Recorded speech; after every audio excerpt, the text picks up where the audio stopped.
সুপ্রিয় চাকরি প্রত্যাশী ভাই বোনেরা আসসালামু আলাইকুম। কি অবস্থা, সবাই কেমন আছেন? আশা করি আল্লাহর রহমতে অনেক ভালো আছেন এবং সুস্থ আছেন। বাংলাদেশ পুলিশের এএসআই পদে বিশাল একটি সার্কুলার প্রকাশিত হতে চলেছে।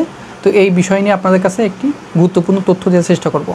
তো এই ভিডিওতে আমি আলোচনা করার চেষ্টা করব এই এএসআই পদের আপনার যোগ্যতা কি, আপনি বয়স কত হলে আবেদন করতে পারবেন, আপনার উচ্চতা কত লাগবে এবং পুরুষ এবং মহিলা আবেদন করতে পারবেন কিনা, বাংলাদেশের সকল জেলায় প্রার্থীগণ আবেদন করার এখানে যোগ্যতা আছে কিনা, আর তাছাড়া সবচেয়ে বেশি ইম্পর্টেন্ট সেটি হচ্ছে কি পড়বেন এবং কোন কোন বই পড়লে আপনি এটি ভালো রেজাল্ট করতে পারবেন। সর্বশেষ এটি জানিয়ে দেওয়ার চেষ্টা করব।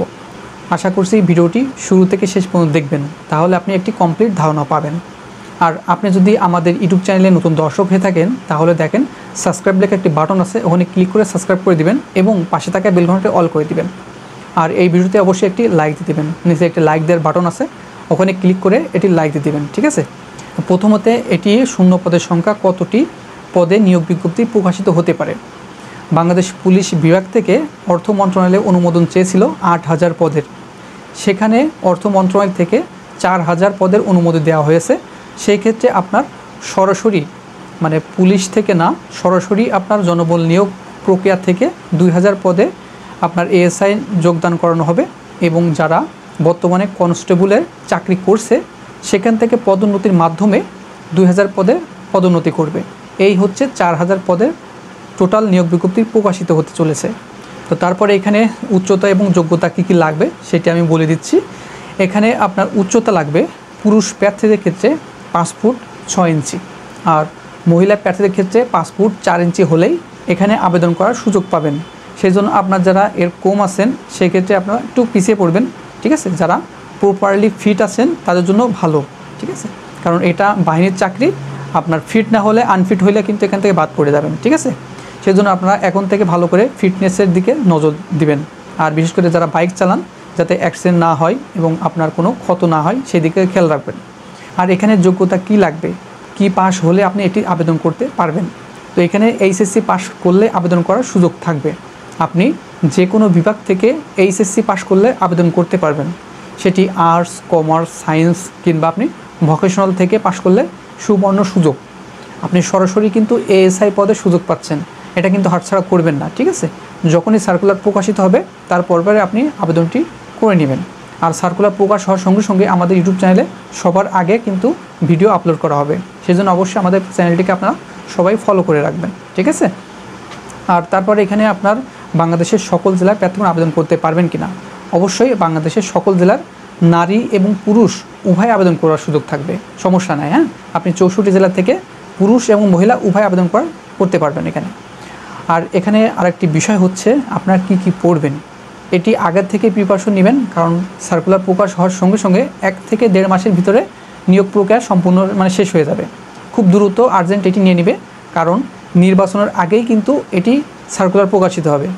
আর এই সার্কুলারটি প্রকাশ হওয়ার সঙ্গে সঙ্গে আপনি বেশি সময় পাবেন না, সেজন্য আগে থেকে প্রিপারেশন নেবেন। তো এটি প্রিপারেশনে নেওয়ার জন্য আমাদের একটি চূড়ান্ত সাজেশন তৈরি করা আছে, উপরে যে হোয়াটসঅ্যাপ নাম্বার আছে স্ক্রিনে দেওয়া, সেটি আপনার যোগাযোগ করলে এটা আপনার পুরোপুরি সিলেবাস, গাইডলাইন এবং কী পড়বেন এবং কী পড়বেন না সেই সম্পর্কে কমপ্লিট ধারণা দেওয়া আছে। খুবই গুরুত্বপূর্ণ টপিকগুলো এখানে তুলে দেওয়া আছে, আপনি চাইলে এটি সংগ্রহ করে আজকের থেকে পড়তে পারেন। আর আপনার কী পড়বেন মূলত, মানে আপনার কাছে কী বই থাকলে আপনি এটি ভালো রেজাল্ট করতে পারবেন। এখানে আপনার 250 মার্কের পরীক্ষা হবে, সেই ক্ষেত্রে আপনার বাংলা, ইংরেজি, সাধারণ জ্ঞান, আপনার বিজ্ঞান এবং মনস্তন্ত্র থেকে পরীক্ষা হবে।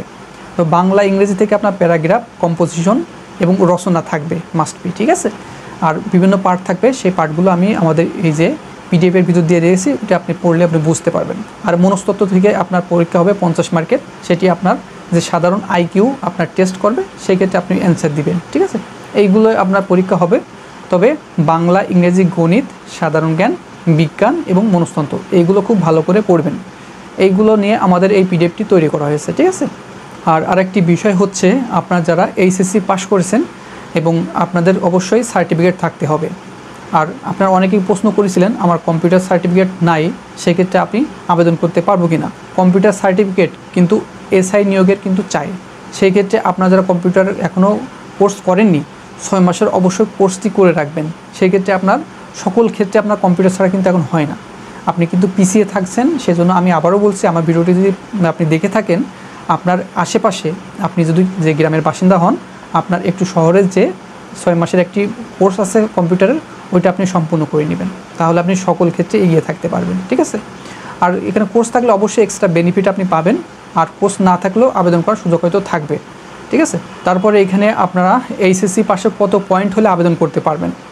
এখানে এইচএসসি পাশের সর্বনিম্ন আপনার 2.50 পেয়ে উত্তীর্ণ হলে এখানে আবেদন করার সুযোগ থাকবে। এর নিচেই পাইলে হয়তো আবেদন করার সুযোগ থাকবে না। তবে সার্কুলার প্রপারলি যখন প্রকাশিত হবে, সেখানে আপনার উচ্চতা, আপনার ওজন এবং আপনার যে সার্টিফিকেট আপনার কত পয়েন্ট লাগে সেটি কিন্তু উল্লেখ থাকে। সেজন্য এটি নতুন করে পোস্ট সৃষ্টি হয়েছে এএসআই, সেজন্য নতুন করে সার্কুলার প্রকাশিত হলে এটা আপনার প্রপারলি জানা যাবে। এই ভিডিওতে আপনাদের একটি কমপ্লিট ধারণা দিয়ে দিলাম, যাতে আপনি এই যোগ্যতা সম্পূর্ণ প্রার্থীরাই আবেদনের জন্য মানে পারফেক্ট আর কি।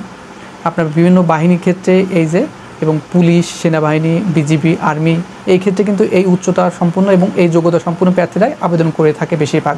সেজন্য এটি কমপ্লিট আপনার কাছে ধারণা দিলাম, যাতে আপনি বাহিনীর চাকরির ক্ষেত্রে এই যোগ্যতা সম্পূর্ণ হলে আপনি এখন থেকে প্রিপারেশন নিয়ে ভালো রেজাল্ট করতে পারেন। এবং আপনার অবশ্যই ফিট রাখতে হবে। আপনার ওজনের ক্ষেত্রেও কিন্তু এখানে বাদ পড়ে যান অনেক ক্ষেত্রে, উচ্চতা অনুযায়ী কিন্তু ওজন ধরা হয়। আর তাছাড়াও কিন্তু চোখের দৃষ্টি, আপনার চোখে যদি কোনো সমস্যা থাকে তাহলে কিন্তু আপনি পারবেন না, বাদ পড়ে যাবেন। চোখের দৃষ্টি অবশ্যই 6:6 থাকতে হবে। এখানে আপনার উচ্চতা যদি বেশি থাকে, আপনার ওজনও কিন্তু বাড়বে, সমস্যা হবে না। তবে উচ্চতা অনুযায়ী যদি ওজন অতিরিক্ত বেশি হয়ে যায়, সেক্ষেত্রে আপনি বাদ পড়ে যাবেন। সেই জন্য আপনারা প্রপারলি ফিট রাখার চেষ্টা করবেন। চাকরি হয়ে যাওয়ার পরে তখন আপনি আনফিট হয়ে গেলে সমস্যা হবে না, ঠিক আছে। কিন্তু চাকরি হওয়ার আগে আপনাকে অবশ্যই ফিট থাকতে হবে, এটা মাথায় রাখবেন।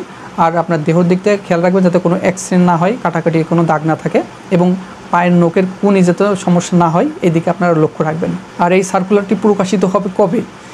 অনেকেই কিন্তু ভিডিও দিচ্ছেন, কিন্তু কেউ বলতেছে না প্রপারলি। আসলে এই সার্কুলারটি জাস্ট নির্বাচনের আগে প্রকাশিত হয়ে যাবে। কবে প্রকাশিত হবে নির্দিষ্ট কোনো ডেট নাই, তারিখ নাই। তবে অর্থ মন্ত্রণালয় থেকে অনুমোদন হয়ে যখন পুলিশের হেডকোয়ার্টারে যাবে, তখন কিন্তু এই সার্কুলারটি খুব দ্রুতই প্রকাশিত হয়ে যাবে। তবে আমি ধারণা করছি 1 থেকে 1.5 মাসের ভিতরে এই সার্কুলারটি প্রকাশিত হয়ে যাবে, ঠিক আছে। খুব দ্রুতই এই সার্কুলারটি প্রকাশিত হবে। আপনারা প্রকাশিত হওয়ার সঙ্গে সঙ্গে আমাদের ইউটিউব চ্যানেলে সবার আগে বিস্তারিত তথ্য কিন্তু পেয়ে যাবেন। সেজন্য অবশ্যই আমাদের ইউটিউব চ্যানেলটিকে সাবস্ক্রাইব করে রাখবেন এবং এই ভিডিওটা একটি লাইক দিয়ে রাখবেন, আর আপনার বন্ধুদের মাঝে শেয়ার করে দিবেন। তো বন্ধুরা, এই ছিল বাংলাদেশ পুলিশের এএসআই সম্পর্কে বিস্তারিত তথ্য। আর যদি কিছু জানার থাকে, আপনার কোনো কোশ্চেন যদি মনে জেগে থাকে, এই ভিডিও কমেন্ট বক্স আছে, সেখানে আপনার প্রশ্নটি লিখে দিবেন। তাহলে আপনার কমেন্টের আমি অ্যান্সার দিব এবং আপনার প্রশ্নের অ্যান্সার দিয়ে দেবো, আপনি সহজে বুঝে নিতে পারবেন। তো বন্ধুরা, ভালো থাকবেন, সুস্থ থাকবেন। দেখা হবে নেক্সট আকর্ষণীয় জব সার্কেল এবং শিক্ষামূলক তথ্য নিয়ে।